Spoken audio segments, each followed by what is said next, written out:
I'm not going to mention his name. His name hasn't been mentioned in this house for 4 years, but yeah, my son sold drugs. People should pray for my son. Instead, they curse him. They cross the road when they see him, as though he's not human. Everyone knows he's in prison. Could say he took me to prison with him. No one bothers with me round here. Just a hello, nothing else. People are cruel, you see. It's a disease. It's called addiction. They would lock me up in my bedroom and force me to go cold turkey, like withdrawal. The first time you go through it, you don't know what's happening to you. Like, you think you're gonna die. I didn't want my other kids to see him. He'd buy them all sorts of things. Trainers, phones. But what's left of a father if he can't do these things for his own children? I remember my mum and dad, they were arguing outside of the bedroom door about whether or not they should call an ambulance. And they didn't. I tell you what it is, yeah. People look at me, think I'm a lowlife, I'm this, I'm scum, I'm the worst in society, blah, blah, blah. But what about the ones who bring the drugs into the country? Sounds like you're justifying it a little bit there. I ain't the only player in this game, is what I'm saying. You hear me?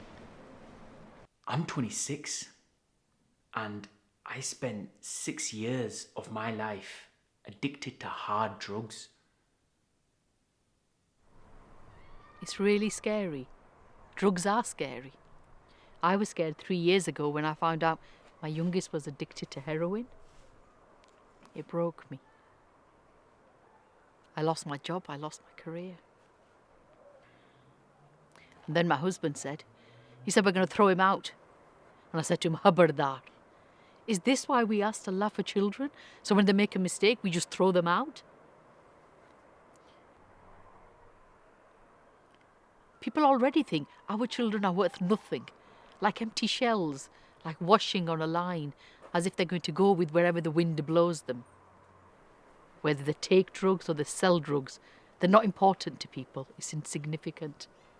I remember one time I stole my mum's gold, like it was like a bangle, and I took it to my dealer, and he flipped. He went proper mad at me, and I couldn't believe it. Like, he was acting like as if I'd stole it off his mum.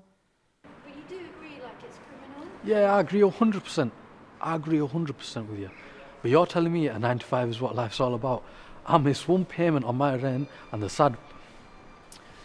Stop cussing. So the landlord, he'll kick me out. That was one of my lowest points. What? Nicking off your mum? No, like getting a lesson in right and wrong from a drug dealer. Because he was a right evil. Yeah, he was just evil.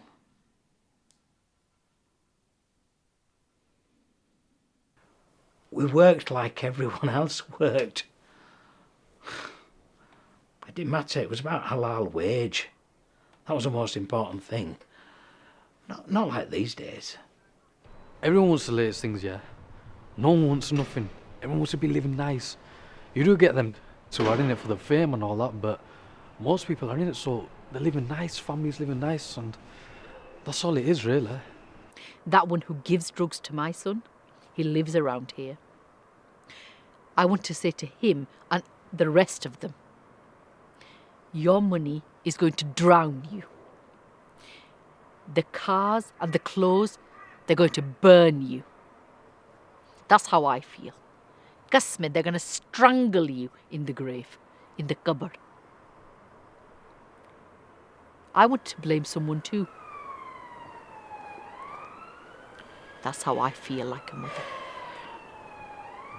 The thing about drugs is that you take it because there's a problem that you're not dealing with. But what drugs does is that it fills that problem, but it fills it with emptiness. It tricks you in it. Okay, you've come to me in it because you want to know why I used to sell drugs. That's why you've come to me in it. Alright, so look, at 13, I used to move stuff around. At 16, I used to do this stuff regular. At 21, I branched out, had my own team, Could say it was the only thing I was good at. Have you heard of child grooming? Grooming? Yeah.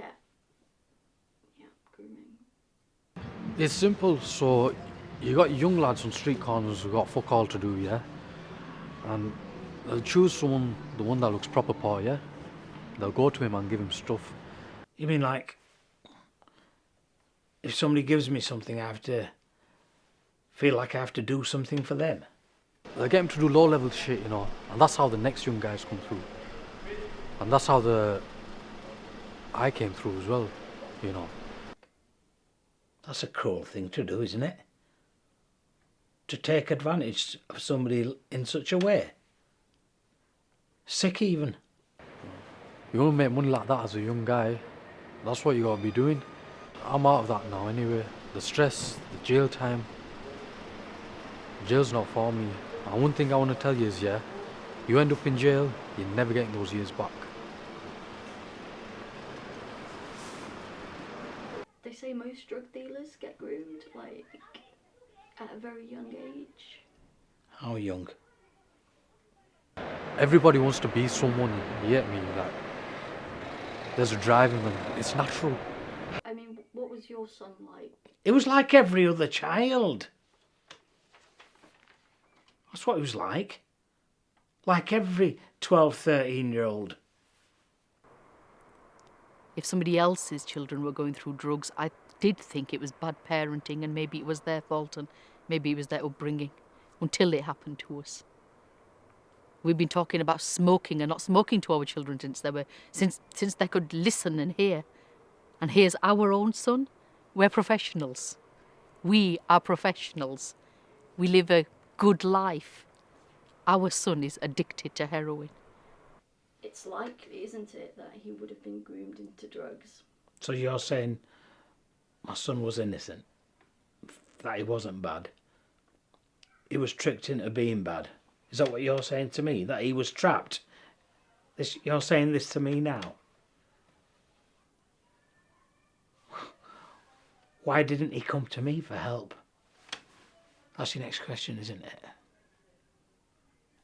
You don't have all the answers in one go, do you? You kind of like learn as you go along. And all I know is getting off drugs is easy. Getting addicted to drugs is easy. But what's really hard is living with the damage that you've caused for your loved ones.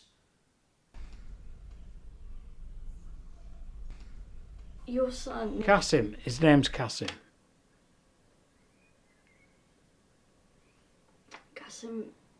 Kasim may still want to talk to you about it.